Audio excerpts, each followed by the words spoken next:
J'ai vécu les travaux, j'ai vécu les artisans, j'ai vécu le risque locatif, j'ai vécu les impayés, j'ai eu droit à des drogués, j'ai eu même un locataire qui, pour financer sa drogue, a dégagé tous les Velux de l'appartement. Il y a énormément de ménages qui aujourd'hui ont déjà atteint le seuil critique des 35% d'endettement. Une famille qui était déjà propriétaire de sa résidence principale, propriétaire de 2 investissements locatifs, malgré leurs 6 000 € de revenus, non, vous n'êtes pas finançable, non, vous n'êtes pas finançable. Et c'est vrai qu'aujourd'hui, avec l'expertise qu'on peut apporter et avec des solutions de financement qu'on peut aller chercher en dehors du schéma bancaire traditionnel, là, pour cette famille propriétaire, on avait un patrimoine qui nous ouvrait une capacité d'emprunt à 1 200 000 €. Merci Raphaël d'être là avec nous. Ça nous fait super plaisir de pouvoir t'accueillir enfin dans des studios et qu'on puisse enfin en discuter de tout ce que tu fais. Est-ce que tu peux recontextualiser un petit peu pour toutes les personnes qui vont regarder cette vidéo, donc qui tu es, ce que tu fais et éventuellement ta clientèle idéale. Eh ben, merci William, merci Alex pour votre accueil. Merci à toi. C'est un plaisir d'être avec vous aujourd'hui. C'est pour moi une première et très heureux de cette aventure qu'on développe ensemble. Alors je suis Raphaël, expert en financement. Il y a beaucoup de choses que j'aime faire dans la vie, mais beaucoup de choses pour lesquelles je suis pas forcément doué. Par contre, un domaine qui est le mien, c'est vraiment le domaine du crédit, le domaine du financement. Et particulièrement le financement des investisseurs. Parce que dans le crédit, on parle de beaucoup de choses. La plus grosse partie du marché, c'est l'acquisition, le financement de la résidence principale. Mais mon domaine de prédilection, c'est vraiment l'accompagnement et le financement des investisseurs. Donc le domaine du crédit, c'est quelque chose qui me suit depuis pas mal d'années. J'étais investisseur avant d'être dans le domaine de la finance. Et c'est vrai qu'assez naturellement, je me suis orienté vers le milieu bancaire, où j'ai fait mes armes, où j'ai découvert tout le décor et l'environnement du domaine du crédit immobilier. Et au bout de quelques années, c'est assez naturellement que je me suis orienté vers le courtage, pour la simple raison que la banque me donnait pas l'opportunité d'être parfaitement objectif dans ma mission envers mes clients. J'avais finalement qu'une seule réponse à apporter, qui était celle de l'enseigne que je représentais. Or, dans le courtage, j'ai l'avantage de pouvoir travailler en toute objectivité, uniquement pour les intérêts de mes clients, et quel que soit le financeur finalement qu'on va mettre en face du projet, dès lors que ça répond aux besoins du client et que c'est la solution qu'il y a de mieux pour lui, pour son financement. Et c'est comme ça du coup que je suis arrivé dans le domaine du courtage et que j'ai le plaisir aujourd'hui d'accompagner un ensemble de clients dans la recherche du financement et dans l'optimisation de ce financement pour l'acquisition de leur résidence principale, mais plus particulièrement dans l'acquisition d'investissements locatifs. Donc c'est à partir de la résidence secondaire, voire plus s'ils ont déjà leur résidence secondaire. C'est ça, quand on parle d'investisseurs, alors même au-delà de la résidence secondaire, surtout de la résidence locative, même si la résidence secondaire peut faire partie du développement patrimonial, ça va vraiment être sur l'investissement locatif où j'ai développé mon expertise et que je prends mon pied finalement à accompagner des porteurs de projets, parce que finalement quand on parle de patrimoine, qu'on parle d'investissement locatif, contrairement à la résidence principale où on est sur une notion de one shot, l'investissement locatif répond toujours à un besoin, répond à un rêve, répond à une idée qu'a le client, qu'a le porteur de projet. Ça peut être sa retraite, ça peut être le mieux vivre, ça peut être du complément de revenus, ça peut être simplement l'aventure patrimoniale de gérer des locataires, de développer des interactions avec des professionnels de l'immobilier, que ce soit des artisans, que ce soit des agents immobiliers, tout ce monde finalement qui gravite autour d'un projet d'acquisition. Et l'avantage dans l'accompagnement de ce type de porteur de projet, c'est qu'on va toucher à tout un ensemble de sujets qui sont pas juste à l'instant T, mais qui touchent vraiment à un projet à moyen long terme. Et du coup, la création d'une stratégie, la mise en place d'un plan d'action pour aller rechercher un point culminant, un objectif clair vers lequel je vais pouvoir accompagner l'investisseur. C'est vrai que nous, en tout cas, comme je disais au tout début, moi j'ai toujours été très fan du travail que tu faisais, puisqu'on travaille quand même ensemble par rapport à la publicité et par rapport à ta clientèle. Et je trouve que c'est incroyable ta capacité d'analyse qui est très rapide sur le porteur de projet, en tout cas sur la personne qui aimerait faire de l'investissement locatif. Et très rapidement, tu arrives à savoir si c'est un profil, en tout cas, à fort potentiel ou si c'est un profil où justement malheureusement ça rentre pas dans les clous. Est-ce que rapidement tu peux nous rappeler ta clientèle idéale justement par rapport à ces critères-là? Quels sont les critères idéaux pour éventuellement travailler avec toi et justement faire fructifier des idées de projet pour l'investissement? Je pars du principe déjà que tout porteur de projet mérite qu'on lui apporte de l'intérêt. Parce qu'un rêve, ça a de la valeur, et c'est important en tant que professionnel d'accorder du crédit et de la valeur au rêve d'un porteur de projet. Après, bien entendu, parmi les porteurs de projet, il y a les rêveurs, et il y a ceux qui amènent du concret et qui se donnent les moyens, les vrais investisseurs. C'est vrai que ma cible idéale, mon client idéal, c'est pas le primo-accédant, c'est celui qui a déjà expérimenté l'immobilier, celui qui est déjà propriétaire, qui a déjà fait le pas d'investir, de faire une acquisition d'un projet d'investissement locatif, du coup qui est déjà passé par toutes ces étapes, comment ça fonctionne chez le notaire, toutes les surprises qu'on peut avoir lorsqu'on achète un bien, les défauts qu'il peut y avoir, la gestion du locataire. Donc l'investisseur qui a déjà fait ces expériences-là et qui va arriver à un stade où malheureusement l'aspect réglementaire lié au prêt immobilier ne joue plus en sa faveur, les conditions d'endettement. L'investisseur qui est déjà propriétaire de sa résidence principale et qui a déjà au moins un investissement locatif dans son patrimoine, avec un crédit en cours, on a de très fortes probabilités qu'il soit très proche, voire même qu'il ait déjà dépassé le seuil d'endettement réglementaire, qui le coupe finalement de toute possibilité d'aller plus loin dans le cadre réglementaire du prêt immobilier. Et c'est là où je vais pouvoir intervenir, et c'est cette clientèle-là aujourd'hui qui m'intéresse, c'est les clients que j'appelle les laissés pour compte, qui ont été totalement oubliés du cadre réglementaire qui légifère aujourd'hui le prêt immobilier, et il faut savoir que ce cadre réglementaire est très récent, il date de janvier 2022, parce que dans le domaine du financement de l'investissement locatif, il y a un avant et un après janvier 2022. Oui, c'est-à-dire que des personnes avant 2022 étaient dans les normes d'endettement et à cause de la nouvelle norme de janvier 2022, du coup ils étaient largement au-dessus des normes d'endettement, c'est ça? Exactement. En fait, le réglementaire, pour la première fois dans l'histoire du prêt immobilier en France, a mis son nez dans les affaires bancaires. Je grossis le trait, mais jusqu'à décembre 2021, la loi, grossièrement, disait aux banquiers, messieurs les banquiers, soyez prudents, sans rentrer plus dans le détail. Et chaque banquier avait sa propre interprétation de la prudence. Il y avait tout un ensemble de critères qui faisaient que le banquier avait une appréhension du risque, mais il avait la maîtrise d'y aller ou de ne pas y aller. Notamment, on parlait beaucoup dans l'investissement locatif du différentiel foncier. C'est-à-dire qu'un investissement locatif qui s'autofinançait n'impactait pas le taux d'endettement. Si j'achète un bien qui me ramène 1000 euros de loyer et qui me coûte 1000 euros de crédit, finalement, sur mon budget de tous les jours, j'ai pas d'impact. Je rentre 1000, je sors 1000. Et la nouvelle réglementation qui prend effet depuis janvier 2022 ne fonctionne plus du tout de cette manière-là. Donc, des personnes qui étaient dans un cadre d'endettement sain selon selon les règles réglementaires jusqu'au 31 décembre 2021, ne le sont plus forcément, voire ne le sont plus du tout depuis le 1er janvier 2022. Et du coup, concrètement, si on se mettait à la place des banques, du coup, quel est le réel intérêt d'avoir mis en place cette règle? Parce que du coup, ça empêche pas mal de choses aux investisseurs qui, eux, ont quand même un fort potentiel d'achat. Alors pour les banques, c'est malheureux parce que les banques veulent financer. Souvent, on met la faute et la responsabilité sur le dos des banques. Or là, ce contexte-là n'est pas issu d'une volonté bancaire, mais bien issu d'une volonté réglementaire. Alors je suis pas dans la tête de nos politiciens, mais on peut imaginer que l'objectif, c'était de freiner l'immobilier, parce qu'on avait une bulle spéculative immobilière qui était assez envahissante et qui faisait peur. Et donc le but, c'était de freiner cette bulle spéculative et de ramener l'immobilier à des valeurs convenables et d'arrêter d'avoir ces envolées qu'on avait dans certaines villes. Enfin, ça devenait juste dingue. En quelques années, le prix de l'immobilier avait pris des ampleurs assez phénoménales. Et objectif réussi, parce que avec ces nouvelles normes, j'ai pas de chiffre exact en tête, mais moi, ce que j'ai vu sur ma clientèle, c'est que c'était près de 80% des investisseurs qui, du jour au lendemain, étaient balayés dans ces nouvelles normes d'endettement,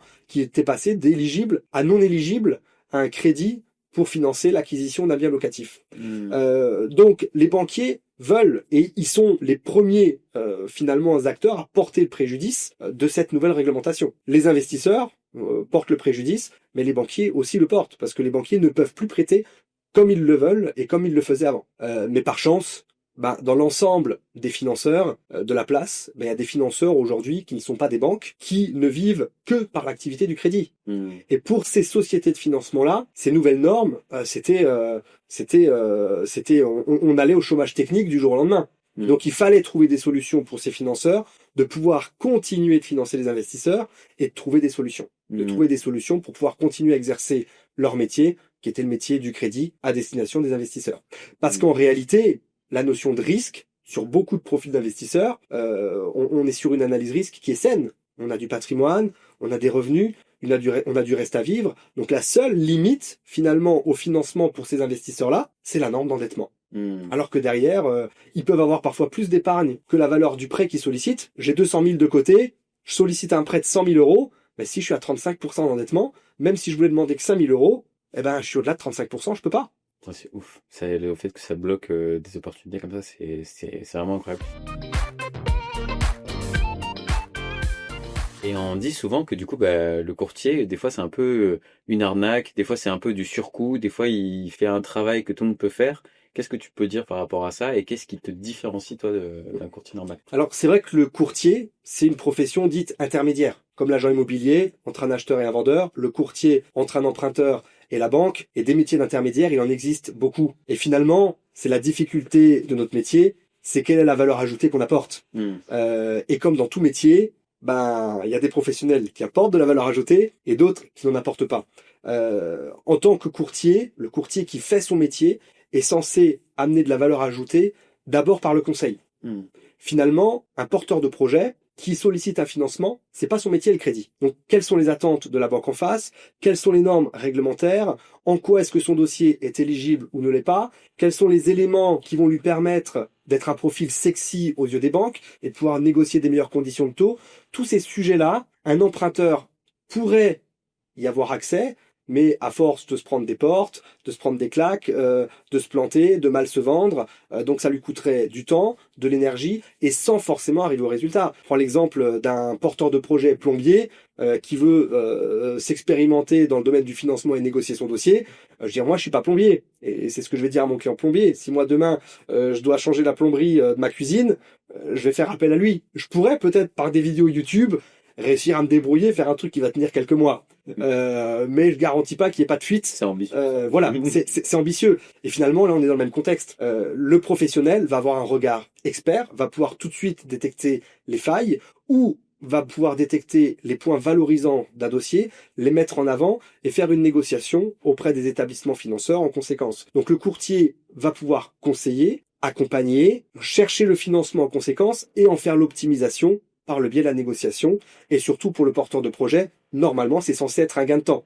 Je confie à un professionnel ce que je n'ai pas envie de faire moi-même, soit parce que je sais pas le faire, soit parce que je n'ai pas le temps de le faire, ou alors je peux le faire mais je n'ai pas les compétences pour le faire qualitativement. Mais du coup, là, par rapport à ce que tu dis, quand il y a quelqu'un qui, du coup, va voir un courtier et que ce courtier lui dit, mais en fait, ton dossier, je peux pas, t'es au-dessus des normes, et que là, d'un coup, ils viennent te voir et que toi, tu dis, ben, feu vert. Est-ce qu'il n'y a pas un contraste, justement, où les gens, ils se disent, mais comment c'est possible, en fait, Alors, il y a du contraste, et c'est vrai que dans le courtage, et on peut pas en vouloir à ces nombreux courtiers, c'est que la principale manne du business du courtier, c'est le financement de l'acquisition de la résidence principale. Je le vois même dans mon agence, dans mon équipe, le financement de l'acquisition de la résidence principale, ça représente plus de 80% de notre business. Et finalement, le métier du financement de l'acquisition de la résidence principale n'est pas si complexe que ça. Donc c'est un métier qui s'apprend relativement facilement. Il faut quand même un regard assez technique parce qu'il faut appréhender le mode de fonctionnement de l'ensemble des financeurs.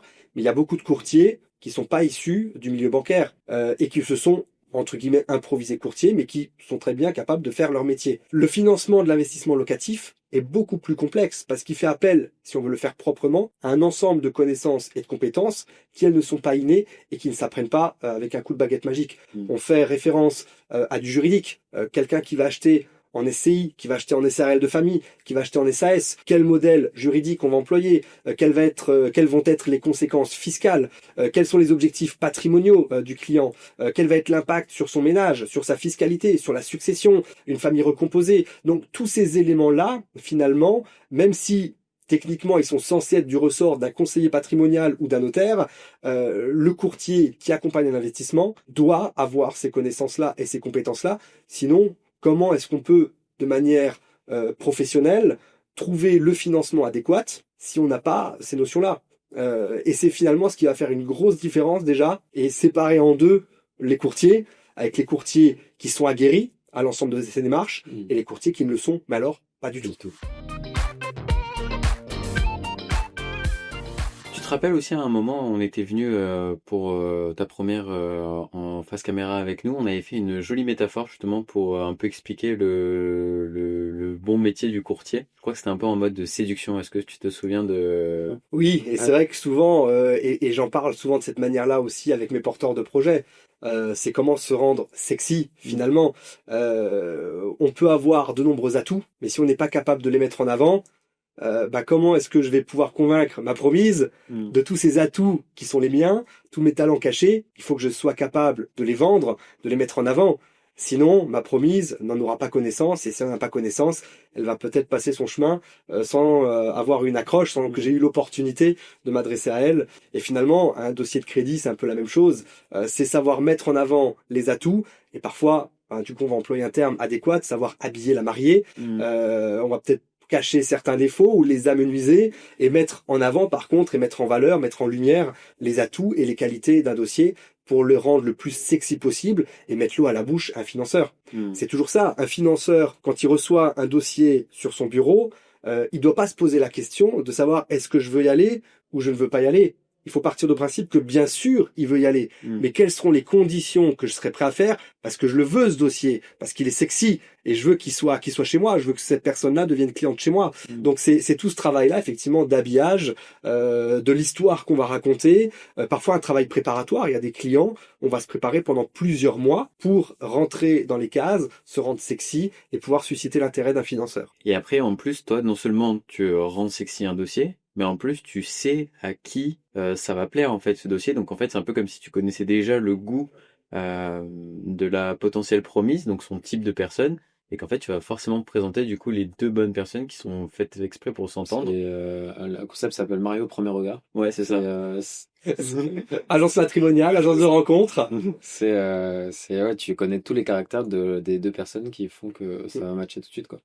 Mais c'est clair qu'au fil des années, et c'est parfois ce que je dis aussi à mes clients quand ils viennent et qu'ils posent la question, mais finalement, le courtier, c'est quoi? Je l'ai vu quand j'étais dans la banque, j'avais un portefeuille d'un peu plus de 1000 clients et je n'avais jamais mes 1000 clients qui avaient un projet immobilier en même temps. Dans mon expérience de banquier où j'avais ce portefeuille d'un peu plus de 1000 clients, j'avais entre 10 et 12 demandes de prêt immobilier à l'année dans ce portefeuille-là. Et c'est clair que c'est pas avec 10, 12 projets immobiliers à l'année qu'on devient expert. Or, aujourd'hui, souvent, c'est ce que j'aime dire, c'est que les 10-12 projets, aujourd'hui, c'est ce que je bouffe à la semaine. Donc forcément, alors au début, les débuts n'ont pas été faciles parce que comprendre comment fonctionnent les banques, comprendre leurs appréhensions, ce qu'ils veulent, les critères réglementaires qui n'arrêtent pas d'évoluer et se familiariser avec le monde de l'investissement, le cadre juridique, le cadre fiscal, etc. C'est clair que ça m'a valu des claques, ça m'a valu des mauvaises surprises, parfois des clients que j'ai déçus. Il faut le dire aussi, il y a des fois où je me suis planté, mais c'est toutes ces expériences-là qui font qu'aujourd'hui, j'ai un regard affûté, et oui, j'ai un regard expert, en tout cas dans le domaine du financement immobilier. Moi, ce que je me posais comme question, c'est si je me mettais à la place du coup des personnes qui veulent se lancer, tu vois, dans l'investissement locatif, mais qui n'ont même pas encore leur première résidence principale, qu'est-ce que tu leur dirais, enfin, quelle est l'erreur en fait que la plupart des primo-investisseurs, c'est comme ça que t'appelles? Oui. Qui font la plupart du temps avant même d'aller voir une banque. Il y a plusieurs erreurs effectivement que malheureusement je constate régulièrement chez les primo-investisseurs. La première erreur, c'est trop d'ambition.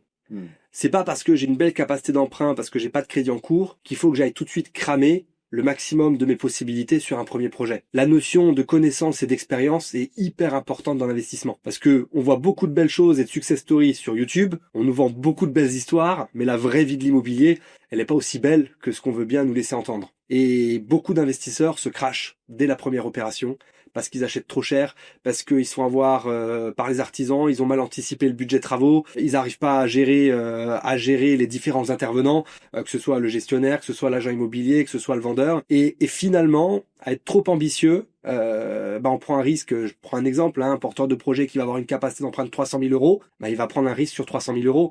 Est-ce qu'il serait pas pertinent à un moment donné de se dire ok, j'ai une capacité de 300 000 et je vais faire un premier projet à 50 000, je vais voir comment ça fonctionne, c'est un premier achat, je vais voir tout le process de A à Z, comment ça va fonctionner dans la négociation avec le vendeur, avec l'agent immobilier, comment ça va se passer chez le notaire, si j'ai la mise en location, la gestion du locataire, et fort de cette expérience, ok, je vais monter en compétences, je vais monter en connaissances et je vais pouvoir remettre le pied en selle sur un projet plus ambitieux sur une deuxième étape. Donc beaucoup de primo-investisseurs font l'erreur d'aller trop vite, tout de suite. On veut tout de suite, j'ai 300 000 de capacité, il me faut un projet à 300 000. Et l'idée, parfois, quand je dis à des investisseurs, mais vous avez le temps. Et c'est parce qu'en fait, les gens, ils ont peur. Ils se disent, si j'emprunte pas ça vite, la banque, elle va me bloquer si j'emprunte moins et tout ça. Donc, ils ont peur de ce truc-là. Et on revient à la méconnaissance du système, la méconnaissance de comment fonctionne le financement. Et du coup, la méconnaissance crée de la crainte et la crainte pousse parfois à se précipiter et à faire des erreurs. Donc ça, c'est, j'ai envie de dire, une erreur assez récurrente, assez fréquente. Et j'ai beaucoup de cas d'investisseurs qui ont fait des très mauvaises premières acquisitions ou des très mauvaises premières expériences.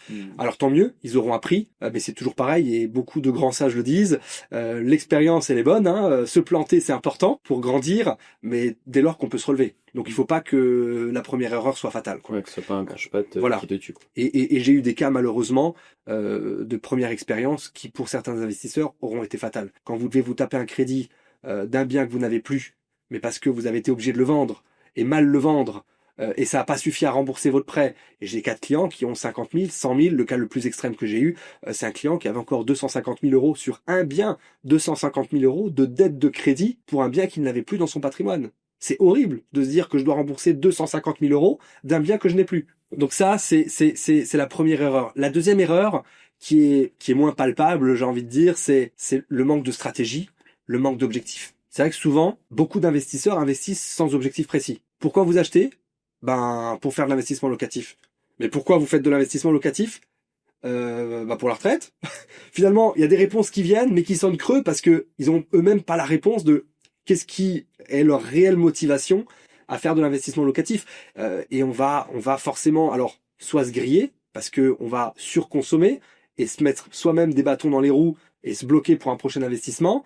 Voilà, le fait de ne pas avoir de stratégie, de ne pas avoir d'objectif, fait qu'on ne va pas forcément acheter et investir intelligemment. Et une troisième erreur qu'on constate également fréquemment, c'est ce que j'appelle l'excès de confiance. C'est des primo-investisseurs qui n'ont pas d'expérience et finalement qui vont faire confiance très rapidement, aveuglément, à des professionnels qui vont leur promettre monts et merveilles. Et dans ces professionnels, il y en a tout un ensemble.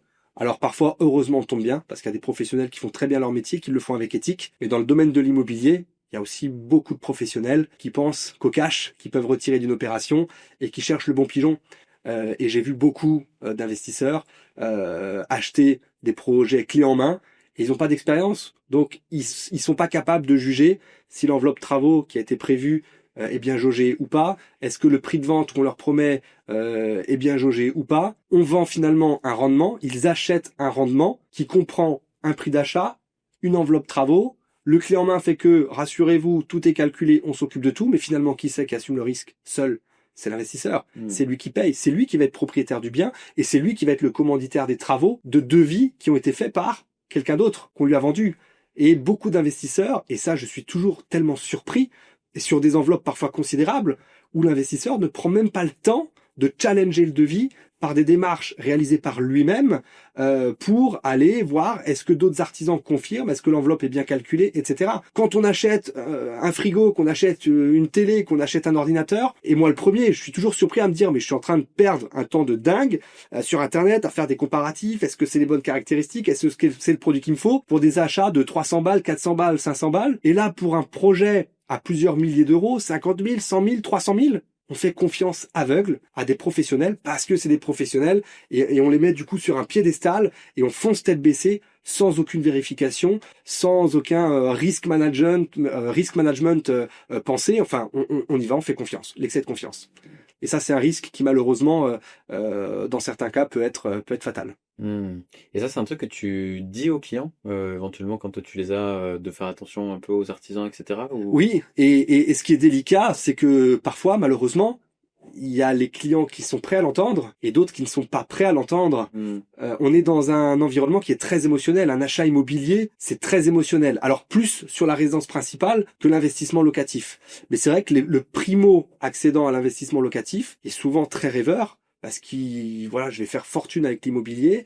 Et du coup, dès qu'on vient avec un discours anti-vente, finalement, qui va à l'encontre de ce qu'il va entendre, qui brise son rêve, qui brise l'idéal qui s'était construit autour d'une acquisition, autour d'un projet, quelle va être la réaction du porteur de projet? C'est non mais le courtier c'est un connard, excusez-moi du terme devant caméra. C'est marrant. Et je vais aller voir un autre professionnel et je vais chercher un professionnel. Et finalement, et c'est là où il va se mettre encore plus dedans, trouver un professionnel qui dira rien, qui dira oui parce qu'il va être content de passer le dossier, parce que peut-être que financièrement le dossier il est impeccable, parce qu'il a des bons revenus, il a une bonne épargne, il a de l'apport personnel.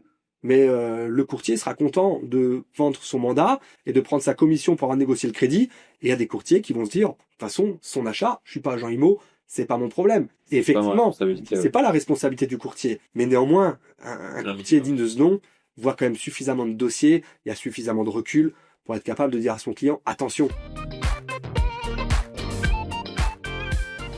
Concrètement aussi, Raphaël, moi ce que je voulais savoir c'était, est-ce que du coup tu as des cas un peu clients, mais je crois même récemment on t'a envoyé des dossiers. Ouais, des cas un peu plus concrets que tu pourrais nous donner avec des chiffres éventuellement de personnes que tu as accompagnées. Je crois il y a des couples aussi. C'est vrai qu'aujourd'hui, et c'est un cas qui est extrêmement fréquent, il y a énormément de ménages, énormément de propriétaires qui aujourd'hui sont bloqués, ont déjà atteint le seuil critique des 35% d'endettement qui sévissent depuis le 1er janvier 2022. Et c'est vrai que dans les derniers cas que j'ai le plaisir de traiter par votre intermédiaire, d'une famille qui était déjà propriétaire de sa résidence principale, propriétaire de 2 investissements locatifs, et malgré qu'ils avaient des revenus confortables, je crois qu'on avoisine les 6 000 euros par mois, ce qui est confortable pour un ménage en France aujourd'hui, malgré leurs 6 000 euros de revenus, et malgré que sur leur patrimoine, les biens dans lesquels ils ont investi s'autofinançaient, donc c'est-à-dire que sur leur budget, leur seule charge, c'était le crédit de la résidence principale.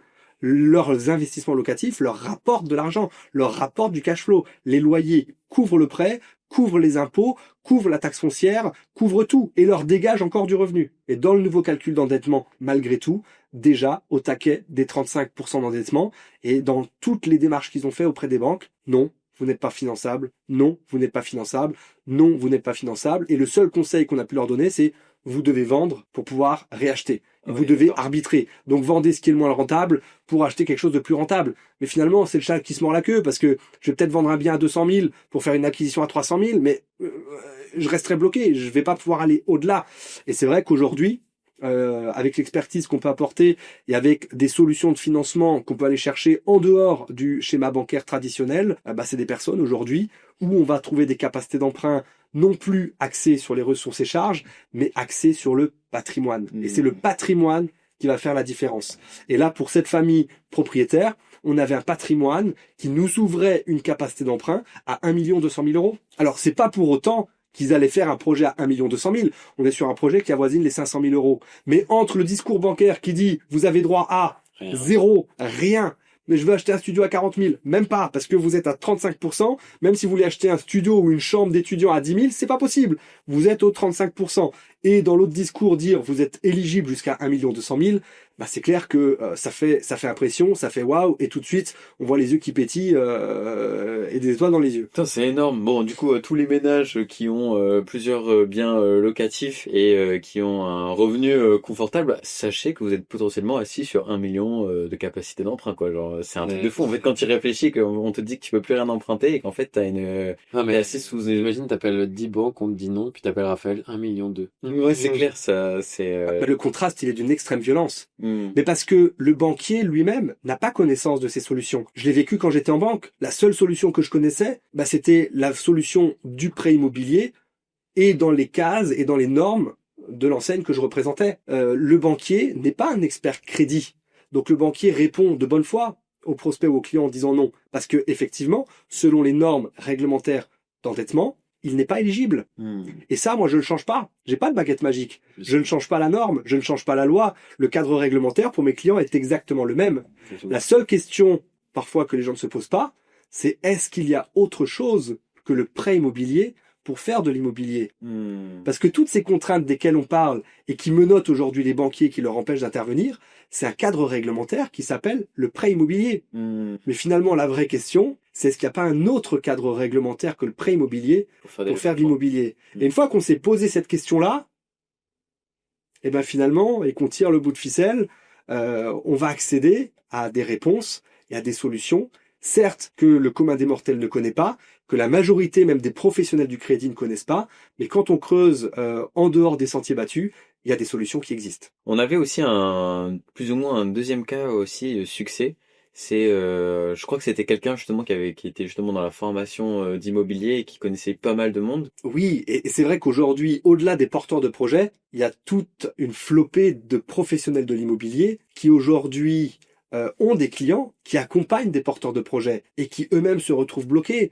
Je prends tous les coachs en immobilier qui font leur travail avec éthique, qui accompagnent des porteurs de projets pour trouver des biens rentables, pour trouver des artisans sérieux, mais qui vont se retrouver avec des porteurs de projets, même si on leur trouve un joli projet, ne seront pas finançables à cause de ces normes. Et aujourd'hui, c'est vrai que par votre intermédiaire, j'ai eu la chance d'être en relation avec certains de ces professionnels, et quand ils ont compris qu'il y avait des solutions autres que la banque traditionnelle et des solutions autres que le prêt immobilier pour accompagner leurs clients, ben ça a été un discours forcément qui a été accueilli à bras ouverts et qui a ouvert de nouvelles perspectives pour eux-mêmes, pour leur activité et pour leurs clients. Donc toutes les personnes qui ont une clientèle en fait de porteurs de projets qui veulent en immobilier, un investisseur en immobilier qui se sont retrouvés bloqués, en fait eux aussi peuvent faire appel à toi pour justement débloquer ce truc-là pour tous leurs clients, pour tout leur portefeuille qui aimerait du coup investir avec eux et continuer justement à aller dans la location et bien locatif. Et c'est vrai que c'est très complémentaire.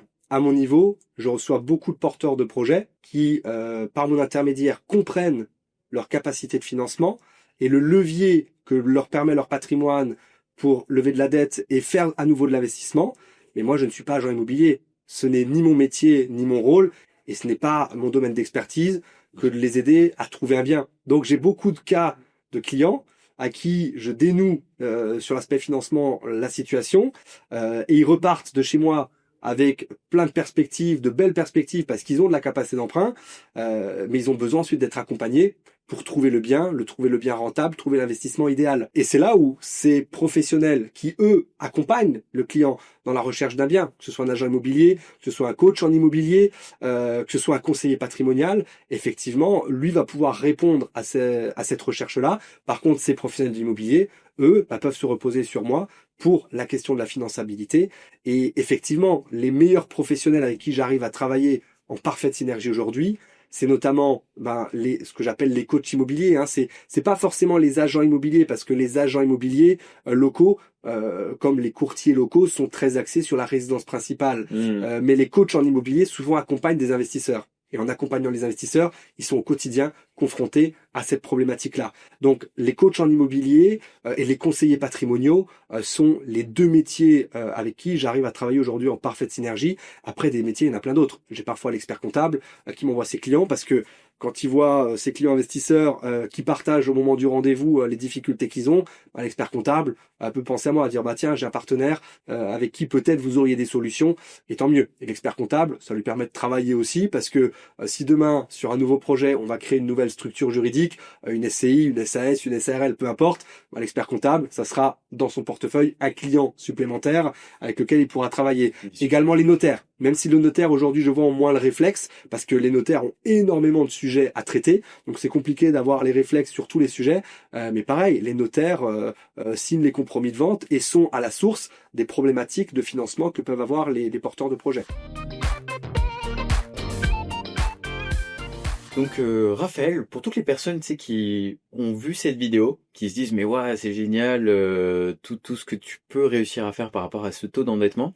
Donc concrètement derrière la caméra, derrière leur ordinateur ou leur téléphone, qui c'est concrètement que tu peux aider pour la suite et comment ça se passe? Si tu es salarié, retraité, rentier de l'immobilier, donc déjà propriétaire de ta résidence principale, d'un ou plusieurs logements locatifs, et qu'aujourd'hui, les normes dont on a parlé de l'endettement sont pour toi un frein pour continuer d'investir, alors oui, tu es dans la cible des personnes que je peux aider, que je peux accompagner pour aller chercher ces ressources et ces leviers de financement qui sortent du schéma bancaire traditionnel. La cible idéale, effectivement, c'est la personne, qu'elle soit salariée, retraitée ou rentière, qu'elle a des prêts en cours par rapport à son patrimoine immobilier, c'est d'avoir un endettement avant le nouvel achat, qui soit quand même maîtrisé, idéalement proche des 35%, dans tous les cas en dessous des 40%. On aura encore du coup des leviers qu'on pourra actionner, et avec l'opportunité, via des nouvelles solutions de financement, d'aller chercher des prêts qui, eux,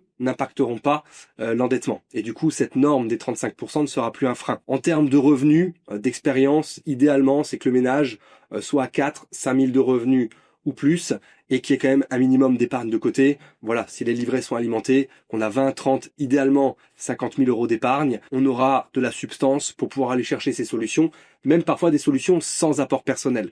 Le principe n'étant pas forcément d'avoir de l'apport, mais c'est surtout d'avoir de l'épargne qui permet de garantir un dossier solide et un dossier fiable à l'égard du financeur. Et donc la prochaine étape du coup c'est de remplir un formulaire pour renseigner les informations. Ensuite notre équipe donc va appeler pour confirmer que les informations sont bien rentrées. Ensuite, ils vont être transférés justement directement avec toi ou du moins tes commerciaux.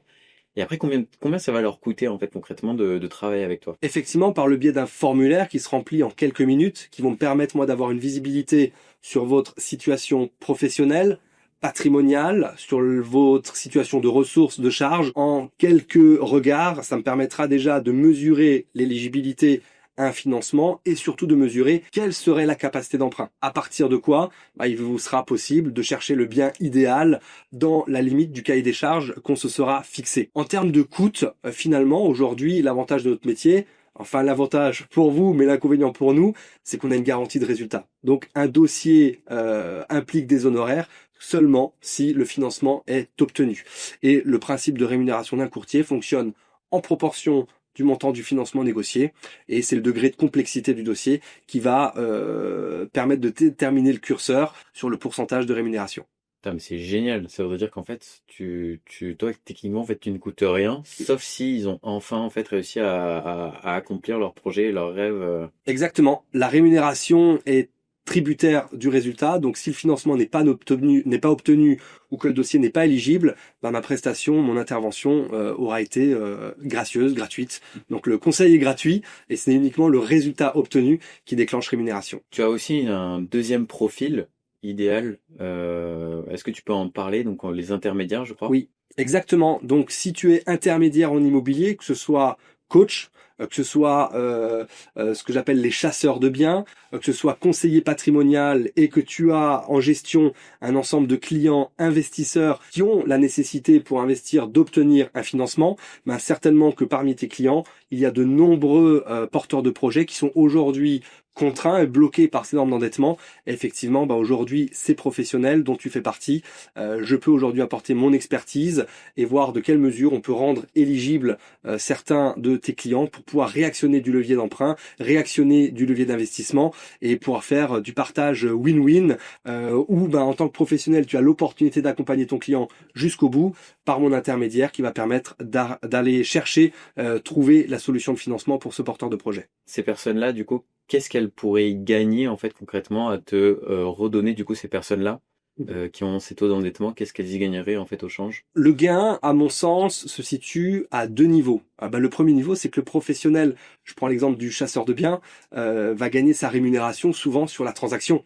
Donc c'est dans l'intérêt du professionnel que le dossier puisse aller chez le notaire, à la signature de l'acte définitif d'achat. C'est là où le chasseur de biens va pouvoir facturer ses honoraires, souvent sous couvert de la casquette d'agent immobilier. Donc il y a un mandat de recherche qui va être payé au moment de la signature de l'acte authentique. Donc c'est dans l'intérêt du professionnel que son client soit finançable, parce que c'est sous couvert de cette finançabilité qu'il va pouvoir percevoir sa rémunération. Donc ça, c'est le premier intérêt. Le deuxième intérêt va plus porter, en tant que professionnel, vous avez parfois accès à des clients qui ne vont pas forcément signer ou acheter par votre intermédiaire, donc vous n'allez pas forcément générer de chiffre d'affaires sur cette clientèle-là, alors que ce sont des porteurs de projets qui, moi, possiblement m'intéressent et pour lesquels je peux avoir des solutions.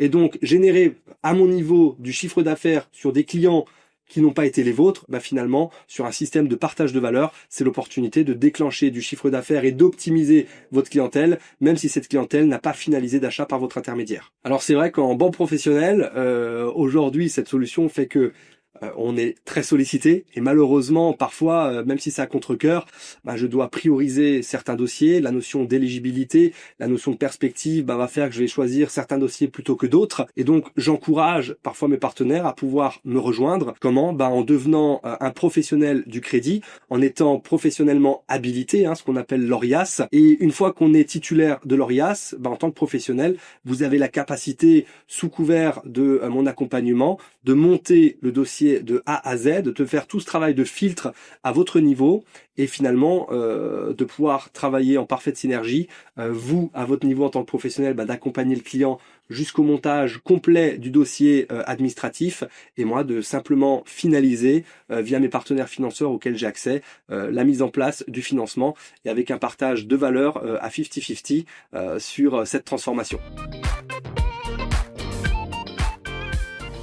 Raphaël, on voulait aussi un petit peu parler avec toi un petit peu de notre collaboration concrètement pour toutes les personnes aussi qui aimeraient peut-être se faire connaître grâce aux publicités, grâce au marketing, développer un peu sa clientèle. Est-ce que du coup tu leur recommanderais de passer par la publicité? Alors, c'est vrai que par votre intervention, je pense qu'il y a deux aspects distincts qu'on peut soulever. Le premier aspect qui est lié à votre métier et le deuxième aspect qui est vraiment lié aux personnes que vous êtes et que j'apprécie énormément et ça me permet de réitérer toute ma reconnaissance pour le travail que vous faites et l'accompagnement que vous faites depuis maintenant près d'un an. Alors l'aspect lié à votre métier, c'est clair que votre intervention, votre activité permet de supprimer les frontières finalement. En tant que professionnel, j'avais une limite qui était géographique.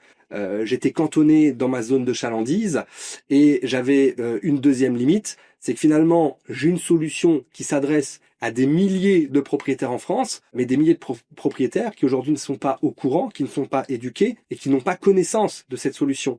Donc pour moi, il y avait deux nécessités. La première, c'est de pouvoir transmettre le message, transmettre cette communication à l'ensemble de ces propriétaires que malgré tous les râteaux que vous pouvez vous prendre à la banque, il y a probablement une solution qui existe pour financer vos projets d'investissement locatif et surtout de pouvoir m'adresser à ces propriétaires en dehors de ma zone de chalandise. Parce que chez moi, dans ma zone de chalandise, j'ai des partenaires, j'ai des proches, j'ai des amis, j'ai des clients qui me recommandent, qui font le bouche à oreille. Mais le bouche à oreille a quand même ses limites. Et c'est vrai que grâce à votre communication, grâce à votre travail, c'était l'opportunité pour moi, un, de bannir les frontières, et deux, de pouvoir m'adresser à l'ensemble de ces personnes, de pouvoir les cibler de la manière la plus juste possible dans des communications ciblées, créées sur mesure par vos soins. Ça, c'est le premier aspect. Et le deuxième aspect, c'est clair que c'est un extrême confort et un vrai plaisir de travailler avec des entrepreneurs qui sont dynamiques, qui exercent leur métier avec passion. Je le vois dans toutes les propositions que vous faites, dans le travail que vous effectuez au quotidien, dans l'équipe que vous avez mis en place et qui est juste extraordinaire. Alors je sais pas si j'ai le droit de citer leur prénom, mais quand je vois le travail par exemple de Lola quand elle appelle les prospects et tout ce travail de filtre qu'elle fait avant que les porteurs de projets arrivent chez moi, c'est pour moi un gain de temps considérable et l'opportunité d'avoir accès à des porteurs de projets qui ont déjà été filtrés, qui ont déjà eu connaissance d'un certain nombre d'éléments d'information et qui permettent moi ensuite en tant que professionnel d'aller droit au but, droit à l'essentiel, parce que tout ce travail par votre communication et par les équipes que vous avez mis en place, ont filtré, ont pré-mâché le travail. Trop chouette. Trop content en tout cas que ça te plaise. Et en plus, si je ne m'abuse, on a eu des petits retours aussi de tes collègues qui avaient dit que tu rendais bien sur la caméra. Et nous, on est totalement partisans aussi de cette partie-là. Mais c'est vrai. Et on avait eu des petits retours en disant ça claque ce que fait Raphaël, c'est trop chouette et que c'est vrai qu'en tout cas nous aussi de notre côté on adore travailler avec toi. Tu es vraiment quelqu'un de adorable. Moi ce que j'aime beaucoup aussi c'est que comme tu le dis on est chacun expert dans son domaine, chacun apporte sa pierre à l'édifice. Concrètement en fait t'as toujours été très content de tout ce qu'on te proposait. T'as toujours voulu voir en fait ce que ça allait donner, que tu étais aussi partisan du fait qu'on était là pour tester, qu'on était là pour améliorer. Ça me touche énormément. Et c'est vrai que j'ajouterais aussi ce que j'ai trouvé très surprenant, c'est quand je vois les tournages que j'ai dû faire moi-même et les vidéos que j'ai pu vous envoyer, que j'avais pu travailler, et quand je me vois à la caméra de ce que j'ai filmé et que je vois le rendu après montage, la dynamique que ça donne, la mise en musique, les images sélectionnées, ça donne finalement une tournure et un environnement à la vidéo qui est tout autre que le rendu que je pouvais avoir moi juste avec ma caméra. Donc ce travail de montage et ce travail fait par des experts que sont les collaborateurs de votre équipe est juste exceptionnel et donne un rendu qui est phénoménal. Merci beaucoup, c'est très chouette. Et aussi ce qui fait qu'on adore travailler avec toi aussi, Raphaël, c'est que tu es partisan aussi de réaliser les rêves des gens aussi. Et ça, c'est une valeur qu'on adore chez nos clients. Aujourd'hui, on a la chance de pouvoir collaborer avec des personnes qui ont une éthique et des très très belles valeurs comme toi, qui leur but ultime, c'est juste que tout le monde soit heureux avec éventuellement plein de patrimoine et d'argent. Mais C'est vrai. Nous, on trouve ça super chouette, quoi. Et c'est vrai que ça, c'est un des meilleurs conseils qu'on donnera toujours aux gens, c'est toujours choisissez de travailler avec des gens qui vous donnent de la lumière, qui vous inspirent, et de travailler avec des gens qui ont les mêmes valeurs que vous, qui essaient vraiment aussi d'aider le monde. Parce qu'en fait, finalement, nous, on peut pas autant aider les gens comme toi, tu les aides. Mais par contre, on peut faire connaître en tout cas ce service-là qui aide un maximum les gens qui ont ce besoin. Et nous, ça nous rend trop heureux de contribuer un peu à ce petit truc-là. Indirectement, on réalise aussi les rêves des gens que t'accompagnent. Et c'est vrai que ce qui est beau, c'est quand on a la chance de pouvoir exercer un métier qui nous plaît, qu'on peut exercer avec passion, bah forcément, ça se ressent. Et c'est vrai que l'immobilier, encore une fois, c'est un sujet très émotionnel qui touche à tellement de facettes de la vie d'un ménage, parce qu'on touche au patrimoine, on touche aux objectifs, on touche aux perspectives de retraite, on touche aux perspectives de ressources, on touche à la transmission, à ce qu'on va pouvoir léguer à ses enfants. La vie quotidienne, la sécurité. la vie quotidienne. Exactement. La vie quotidienne, ouais. La vie quotidienne. Après, je vois de plus en plus d'investisseurs, et ça, je trouve ça merveilleux, qui veulent faire du beau pour des gens bien, qui veulent rendre les logements plus accessibles, plus beaux, pour simplement le vivre mieux. Et ça, je vois mon épouse qui est architecte d'intérieur, je vois à quel point elle prend du plaisir à toujours se dire, mais qui c'est qui va vivre dans ce logement-là? Souvent, elle travaille pour des propriétaires, investisseurs qui vont mettre des logements à disposition de locataires, mais toujours se mettre dans la peau du locataire finalement qui va arriver dans ce logement. Et c'est vrai que aider des bailleurs, des propriétaires qui vont faire du beau, et mettre en valeur du patrimoine qui va être finalement le quotidien de familles qui vont vivre dans ces logements, c'est magnifique. Effectivement, on a vraiment le sentiment de participer à quelque chose d'utile, non seulement pour l'investisseur en lui-même, hein, dans ses rêves, dans ses objectifs personnels, familiaux, patrimoniaux, mais également, finalement, on participe également au mieux vivre de la personne qui va vivre dans le logement acquis par l'investisseur. Je savais pas que ton épouse elle était aussi en plus dans ce truc-là. Je crois qu'on en avait un petit peu parlé, mais c'est... Oui, alors on en a un peu parlé, mais c'est vrai que je reste assez discret sur cette notion-là pour éviter le conflit d'intérêts, parce que c'est clair que avec l'ensemble des investisseurs avec qui je travaille au quotidien, ça serait très facile de faire la mise en relation, et j'ai une confiance aveugle dans les compétences et le travail que fait mon épouse qui est extraordinaire, et pas que dans son métier. Mais effectivement, après, c'est toujours délicat, et la nuance, ouais, assez touchy de se dire à quel moment Raphaël me met en relation avec son épouse parce que c'est dans son intérêt, ou parce que voilà, il va travailler sur le financement et faire travailler son épouse. Voilà, donc mais je suis pas inquiet, mon épouse par ses qualités et compétences a aucune difficulté à prouver sa valeur et à trouver des clients qui la méritent. Potentiellement on mettra un pack Bussière avec architecte et investissement immobilier, hein. Mais c'est vrai que c'est une notion quand même importante. J'avais hier un investisseur en ligne et qui me posait la question de quel était mon avis des projets clés en main. Et c'est vrai que les projets clés en main, ça peut avoir énormément de valeur, et en même temps ça peut être très risqué. On revient à ce qu'on disait tout à l'heure, l'investisseur a la responsabilité de vérifier les informations qu'on lui donne. Et souvent l'inconvénient du clé en main, c'est que un professionnel de l'immobilier, que ce soit un marchand de biens, un agent immobilier ou autre, est-ce que le devis est cohérent, le devis travaux, est-ce que le prix de vente est cohérent? Et souvent, sous couvert d'un package, on va vendre un rendement tout inclus, mais finalement c'est l'investisseur qui achète, qui prend le risque sur l'achat, qui prend le risque sur les travaux, c'est lui qui sera le commanditaire des travaux auprès des artisans et qui assume tous les risques. Et une fois qu'il a acheté, c'est fini. Et malheureusement, j'ai vu beaucoup de cas qui se sont finis de manière dramatique sur des projets dits clés en main. Et là, il me parlait d'un projet clé en main qu'on lui avait présenté. Le professionnel de l'immobilier faisait travailler quelqu'un de la famille ou des amis sur les travaux, de la famille ou les amis sur le design, sur l'équipement du mobilier. Enfin bref. Et je lui disais, à la fois, c'est rassurant parce que je me dis, qui de mieux que sa famille et ses proches pour être sûr de travailler dans une synergie de confiance, etc. J'ai en même temps le risque, à la fois ça peut être extrêmement bénéfique, et à la fois le risque est aussi accru, parce que à quel moment on est sûr de la bienveillance et de l'éthique. Voilà, quelle est la limite? Le modèle clé en main, ou faire travailler sa famille, ses amis, pourquoi pas, mais encore une fois, c'est la responsabilité du porteur de projet de vérifier les informations, de challenger le professionnel. Si un professionnel le prend mal, c'est qu'il est peut-être pas forcément bienveillant. Un professionnel qui est droit dans ses bottes acceptera toujours et comprendra qu'un porteur de projet le challenge en faisant intervenir des concurrents, en faisant chiffrer les travaux par d'autres artisans pour vérifier que le package qu'on lui vend est cohérent. Faire vérifier par le notaire ou un autre agent immobilier, est-ce que les prix au mètre carré sont cohérents, est-ce que les valeurs, parce que ça c'est facile aussi, dire vous allez louer ça à 2 000 € par mois. Et finalement, à la fin, une fois qu'on a acheté, on réalise que ça se vend à 800 € par mois. C'est clair qu'avec 2 000 € par mois, vendu sur le papier, le rendement est exceptionnel. Et finalement, douche froide, on réalise que ça vaut que 800 € par mois. Et qu'il y a des travaux à refaire. Et qu'il y a peut-être d'autres travaux, et que finalement, l'enveloppe travaux qu'on a prévue permettait juste de faire un travail très minimaliste, tape à l'œil, mais dans 6 mois, il va falloir repasser avec d'autres travaux.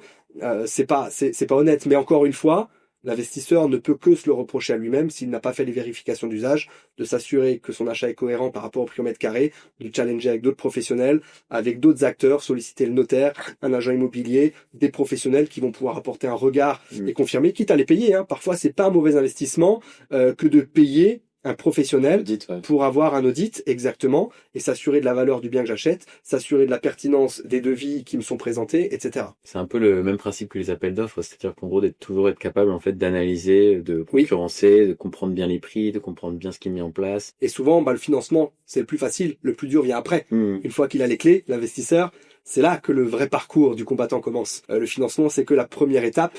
Et ensuite, il y a tous les aléas liés à la propriété d'un bien, la gestion des locataires, la gestion des travaux, suivre les artisans et tout ce qui va avec. Et c'est pour ça que finalement, tu ne t'arrêtes pas à juste prendre en fait la température sur la capacité financière. Toi derrière, en fait, tu veux vraiment t'intéresser aux rêves et aux objectifs parce que c'est là aussi où toi tu peux mesurer en fait jusqu'où peut aller en fait la personne dans son.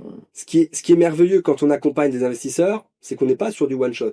Moi, l'idéal, c'est que l'investisseur revienne l'année prochaine, et dans 2 ans, et dans 3 ans, et qu'on remette le pied en selle, encore et encore. Donc c'est dans mon intérêt que l'investisseur fasse un bon achat, un achat maîtrisé, lucratif, avec un bon rendement, parce que c'est la clé pour qu'il soit en mesure de revenir me voir l'année prochaine et qu'on puisse recommencer.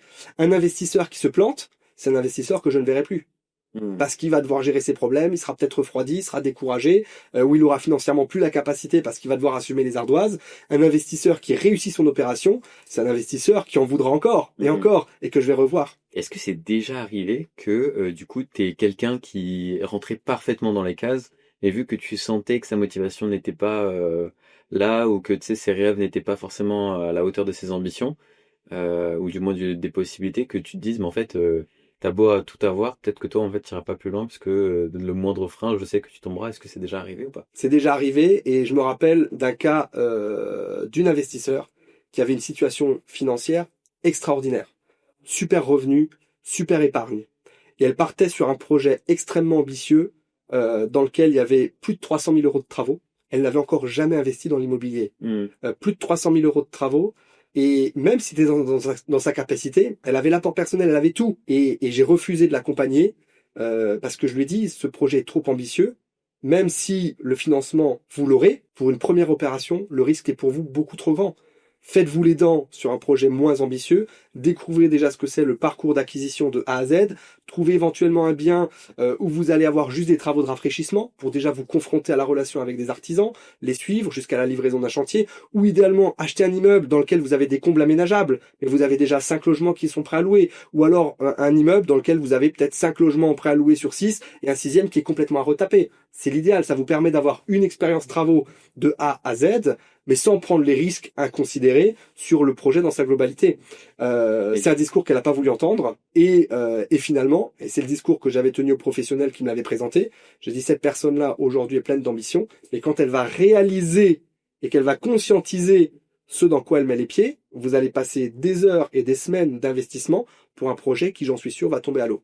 Et 3 mois après, j'ai appris qu'elle abandonnait le projet parce que, au fur et à mesure des démarches, elle a réalisé ce dans quoi elle mettait les pieds et elle est partie à reculons. Mais du coup, c'est super bienveillant en fait de ta part. Parce qu'en fait, est-ce que toi tu le prends personnellement aussi ce truc-là, que si jamais quelqu'un réussit à faire ses leviers financiers et s'écroule et du coup part dans une psychologie de dépression ou des trucs comme ça, c'est quelque chose que toi du coup tu prends à cœur aussi par rapport à ça? Forcément, ça m'impacte, même si je suis pas toujours au courant de ce qui se passe après. Les investisseurs ont pas forcément la proactivité pour le plaisir de m'appeler après pour me dire je me suis planté ou j'ai réussi. Souvent ceux de qui j'ai plus de nouvelles, c'est que ça a pas forcément bien marché, parce que souvent ceux avec qui ça marche, ils ont qu'une envie, c'est de recommencer. Et donc souvent je les revois dans un avenir assez proche. Mais oui, forcément, ça m'affecte. C'est ça le meilleur conseil que tu donnerais à quelqu'un qui commence de zéro aujourd'hui, qui commence de zéro, qui aimerait se lancer Le premier conseil, je pense, c'est de se permettre de rêver grand, parce que finalement, les seules barrières qui existent, c'est celles qu'on s'impose à soi-même. Et dans le monde de l'investissement, ce qui est merveilleux, c'est que on n'est pas obligé de tout faire tout seul. Souvent, les gens se cantonnent à leur capacité d'emprunt, à leur situation financière, mais les vrais investisseurs et les entrepreneurs que j'ai le plaisir d'accompagner, souvent, vont trouver des solutions pour lever ces barrières. Par exemple, on peut parler de l'association. Ce qui n'est pas accessible pour moi tout seul, peut-être que par le biais de l'association, je vais pouvoir m'associer à un profil qui, lui, aura les capacités financières. J'ai de plus en plus de cas d'entrepreneurs qui, malheureusement, en bon entrepreneur, c'est pas toujours évident en France. On n'est pas forcément les profils les plus appréciés des banques parce qu'il y a du risque, parce qu'on ne sait pas de quoi est fait le lendemain. Mais en même temps, ces entrepreneurs-là ont une certaine agilité et une certaine dextérité. Et aujourd'hui, j'ai des investisseurs qui sont capables de s'entourer, par exemple, de salariés cadres qui ont d'excellentes situations financières, mais qui n'osent pas faire de l'immobilier parce qu'ils sont pas compétents, ou ils n'ont pas le temps, ils n'ont pas l'expertise. Et parfois, l'association de l'entrepreneur investisseur qui a l'expérience, qui sait faire de l'immobilier, qui sait bien acheter, qui sait mettre en location, valoriser un bien, et cette association avec un profil financier solide qui amènera à la sécurité bancaire, ça peut extrêmement bien matcher et ça peut faire d'excellentes synergies. Alors, c'est vrai que c'est une clientèle qui est beaucoup plus délicate à cibler, mais parfois, c'est pour ça que vous voyez sur les leads et les personnes que parfois auxquelles je peux accéder par votre intermédiaire, c'est vrai qu'on s'adresse à des salariés, retraités, rentiers, déjà propriétaires. Et parfois, dans l'eau, on a des entrepreneurs. C'est vrai que la solution de financement ne s'adresse pas à des entrepreneurs. Mais parfois, selon la typologie d'entrepreneur, j'accepte quand même de prendre le rendez-vous. Parce qu'il y a parfois des entrepreneurs qui sont suffisamment agiles pour comprendre cette mécanique et se dire « Ok, moi je ne suis pas éligible. Par contre, en bon entrepreneur, je vais trouver les personnes qui le sont. Et je vais proposer une association dans laquelle moi je vais m'occuper de trouver le bien, de le valoriser, de gérer les travaux. En contrepartie de quoi, mon associé, lui, va apporter la stabilité financière qui va permettre l'éligibilité au financement. Et tout le monde est gagnant. Le salarié cadre, pour reprendre mon exemple de tout à l'heure, accède à un levier patrimonial avec quelqu'un d'expérimenté qui va faire tout le boulot à sa place et lui finalement va faire du patrimoine sans rien faire, juste en mettant à disposition son profil financier. Et l'investisseur de l'autre côté va pouvoir mettre à profit ses connaissances, ses compétences à développer du patrimoine par l'aide apportée par son associé qui a le profil financier adéquat. Et par exemple, en exemple idéal d'entrepreneur pour ça, par exemple, c'est peut-être des anciens agents immobiliers qui veulent se lancer à leur compte ou des trucs comme ça. Oui, alors j'ai justement là le cas d'un chasseur de biens, du coup, avec qui j'ai été mis en relation pour sa clientèle. Et quand je lui expliquais la solution de financement, il m'a dit, attends, Raphaël, mais en fait, moi, je suis pas éligible. Mais finalement, dans mon entourage, là, ce que tu m'expliques, il y a énormément de personnes qui peuvent l'être. Et c'est tout ce qui est beau dans l'investissement, c'est quand on passe par des structures juridiques, que ce soit une SCI, une SAS, une SARL, on peut répartir les parts, on peut définir des règles dans les statuts, on peut répartir les intérêts et les bénéfices de manière équitable selon ce que chacun apporte. L'un va apporter le financier, l'autre va apporter la connaissance, l'expertise, l'huile de coude. Et j'ai beaucoup de success stories qui, par le biais de l'association, font des opérations extraordinaires. Comment est-ce que est fait ton quotidien? Est-ce que tu as forcément que des amis qui sont dans cet entourage-là? Est-ce que tu te lèves à 6h du matin et tu te couches à 2h du matin? Est-ce que tu fais le miracle morning? Comment est-ce que ça marche un peu? Alors, j'ai eu ma période, c'est vrai que le début d'activité, en jeune entrepreneur, hyper motivé, prêt à en découdre, envie d'exploser le plafond de verre, envie d'améliorer ma situation, parce que c'est vrai que on rentre dans les questions personnelles, mais c'est vrai que quand j'étais dans la banque, je gagnais 1 600 € par mois. À l'époque, j'avais 3 enfants, pas encore 4. Mon épouse était à la maison, forcément, 3 enfants en bas âge. Autant vous dire que financièrement, c'était compliqué. Et je voyais bien que même si on me disait, mais Raphaël, dans 10 ans, tu seras directeur, etc. En fait, moi, dans ma tête, je dis, mais j'ai donc pas 10 ans de ma vie à tuer, quoi. Et pour des perspectives qui restent bien en deçà de mes motivations, de mes ambitions personnelles. Et j'avais besoin de liberté, j'avais besoin d'espace. Et donc c'est vrai que mes premières années d'entrepreneur, je suis passé d'un extrême à l'autre. Je suis passé d'un contrat aux 35 heures, bien que je les dépassais toujours, hein, j'ai toujours fait du zèle dans mes activités à vouloir me dépasser. Mais du coup, en tant qu'entrepreneur, on m'a enlevé finalement toutes les barrières, toutes les limites. Et j'étais dans l'autre extrême. J'étais au bureau jusqu'à 2h, 3h du matin. Je me rappelle les premiers jours, dans mon agence, 150 mètres carrés, j'étais tout seul. Mais j'avais déjà prévu grand dans les locaux que j'avais choisis. Et sous la marque que je représente, j'ai une partie de ma clientèle qui arrive par le site internet. Et donc quand un client remplit son formulaire sur le site internet, il arrive dans la seconde dans ma boîte mail, si toutefois il est dans ma zone de chalandise. Et je me rappelle que j'étais derrière mon écran et j'attendais les leads. Et dès qu'un lead arrivait, il était 1h du mat, 2h du mat, et je me dis, s'il vient de faire le lead, il vient de faire le formulaire, c'est qu'il est debout et il est derrière son écran. Je prenais mon téléphone, SMS, bonsoir, bonne nuit, bonjour, Raphaël Bussière, je viens de recevoir votre formulaire, est-ce que vous êtes joignable? Et j'avais des clients qui me disaient oui à 1h30 du mat. Et je me retrouvais à faire mes rendez-vous prospects à 1h30 du matin. Les gens, ils étaient juste dingues. Ça n'existe pas, ça, chez le banquier. Et du coup, j'ai créé un relationnel avec mes clients qui était juste incroyable, qui a fait que dès les premiers mois d'activité, on a explosé. Et en plus, j'avais pas le choix parce que je m'étais embarqué, aujourd'hui, quand j'y repense, je sais pas comment j'ai pu oser faire ça. En fait, le risque était énorme parce qu'en fait, les locaux que j'avais choisis, le vendeur, qui était une banque, c'était une ancienne agence bancaire, ne voulait pas mettre en location. C'était la vente ou rien. Mais je n'avais pas les moyens d'acheter. Et donc, on a négocié un terrain d'entente intermédiaire. C'était ce qu'on appelle un compromis de vente avec bail dérogatoire. Donc, en gros, j'ai une situation de locataire qui était d'un maximum de 18 mois et j'avais 18 mois pour finaliser l'achat, moyennant une pénalité de 20 000 euros. C'est-à-dire que je versais 20 000 euros qui n'étaient déjà pas prévus dans mon business plan. Donc, c'était 20 000 euros que j'avais en moins pour les travaux. Du coup, là, il a fallu que je me débrouille. Et en plus, dans un délai de 18 mois, il fallait que j'achète, en sachant pertinemment que pour les banques, financer un entrepreneur, c'est 3 bilans. Donc, 3 années d'exercice, ou éventuellement 2 exceptionnels. Ouais, si tu fais le calcul, 3 années, 18 mois, ça colle pas trop. Non, ça colle pas. Donc là, je savais pertinemment que je m'engouffrais dans un schéma où, au bout de 18 mois, sur le papier, c'était pas possible qu'une banque me suive pour financer l'achat du local.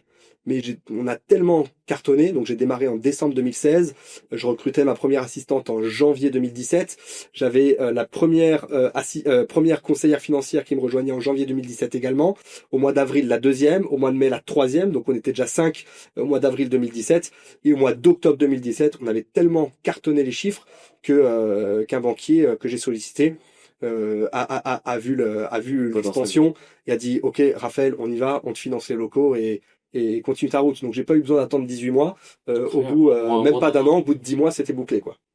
Purée, incroyable. Et du coup, quel est ton quotidien aujourd'hui? Est-ce que tu possèdes des biens immobiliers? Est-ce que comment tu vis aujourd'hui? Oui, alors comme je le disais, c'est vrai que j'étais investisseur avant d'être banquier et avant d'être courtier. C'est vrai que on a acheté, j'avais le rêve d'investir en famille, donc j'avais embarqué mes parents, mes frères et sœurs dans un projet de SCI familial pour acheter notre premier immeuble. Le premier appartement que j'ai acheté ensuite, c'était pour mon petit frère qui avait vécu au Mexique et qui revenait de 2 années de vie au Mexique et il lui fallait un logement. Je dis, il n'y a pas de meilleur investissement que d'investir pour sa famille. Et je me dis, le risque locatif, en plus, j'héberge le frangin. On a fait pareil pour ma grand-mère qui vivait à Lyon et malheureusement, après le départ de mon grand-père, elle était seule. Et pour la rapprocher de la famille, on a acheté un appartement pour ma grand-mère qui est venue vivre près de chez nous. Elle avait vue plongeante sur la cour de récréation où étaient nos enfants. Donc pour elle, elle voyait ses arrière-petits-enfants au quotidien. Et ça a été nos premiers investissements. Donc premier immeuble, premier appartement, deuxième appartement, notre résidence principale. C'est comme ça que tout a commencé en parallèle de mon entrée dans la banque. Et finalement, il y a eu un stade où j'ai voulu tout arrêter parce que j'ai toujours voulu gérer moi-même et je me suis confronté à toutes les difficultés locatives. La locataire qui dit je peux plus vivre dans cet appartement parce que j'ai perdu mon chat, j'ai trop de souvenirs et moi trop gentil, je me faisais complètement bouffer par mes locataires. Rien que le premier immeuble, il me prenait entre 8 et 10 heures par semaine. C'était pas possible. Et j'avais failli tout lâcher, tout vendre et c'est grâce à des clients qui m'ont mis en relation avec leur gestionnaire. C'est des clients qui avaient plus d'une soixantaine de biens, enfin de biens, pas d'immeubles, mais une soixantaine de lots. Donc dans un immeuble, il peut y avoir 10 lots. Hein. Ils avaient une soixantaine de lots en location. Et ils m'ont dit, Raphaël, ce gestionnaire-là va faire la différence. Et c'est vrai que depuis que j'ai sollicité ce gestionnaire, ça m'a tellement libéré. Je me suis dit, mais en fait, l'investissement locatif peut être beaucoup plus facile quand on est bien accompagné. Et là, plutôt que de prendre la décision de tout vendre, au contraire, ça m'a motivé à remettre le pied en selle. Et là, on est reparti de manière beaucoup plus conséquente avec mon épouse. Et c'est vrai qu'on allait jusqu'à construire un patrimoine d'une 50aine de lots. Maintenant, on en a vendu pas mal parce que même s'il y a un gestionnaire, en tant que propriétaire, on est quand même pas mal sollicité. Et on a bien levé le pied. Mais c'est ce qui fait que je m'entends très bien avec mes clients investisseurs. Parce que cette expérience personnelle... J'ai vécu les travaux, j'ai vécu les artisans. En plus, mon épouse architecte d'intérieur, autant dire que les artisans, c'est le quotidien.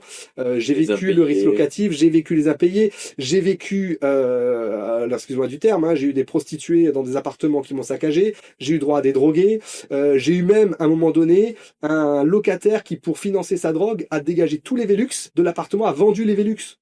Du coup, il était dans les combles, il y avait plus de Velux. C'était une passoire.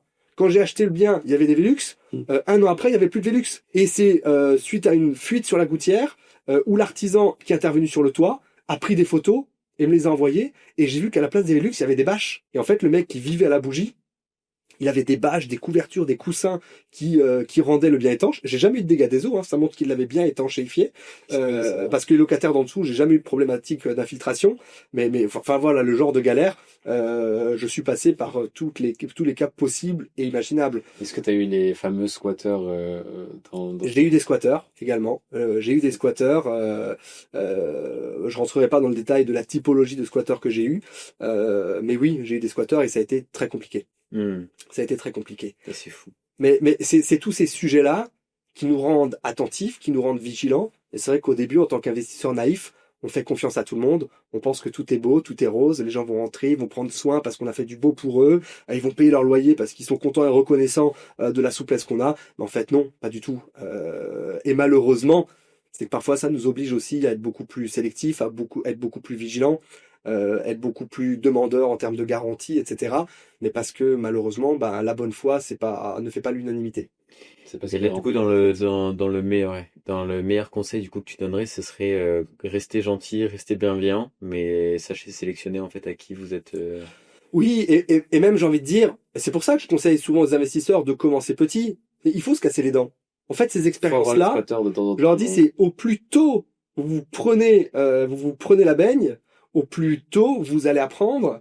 Et parce que c'est toujours pareil, la théorie, ça rentre dans une oreille, ça sort de l'autre. Et on ne peut pas mieux apprendre que par le feu brûlant de l'expérience. C'est l'expérience qui nous fait grandir. Et cette expérience-là, un investisseur qui n'a pas vécu la payer, qui n'a pas vécu l'appartement dégradé, qui n'a pas vécu le squatter, il a encore du chemin à faire. Merci beaucoup, Raphaël. Merci à vous deux. Merci d'avoir répondu à toutes nos questions. Je suis sûr que ça a aidé pas mal de monde. On a diffusé tout ça. On arrête de monter tout ça et de te montrer ce que ça va donner. Yes. Et en tout cas, on met toutes les informations plus ou moins un peu partout, les liens en dessous si jamais vous voulez bien sûr contacter, remplir les formulaires, les informations de Raphaël Bussière.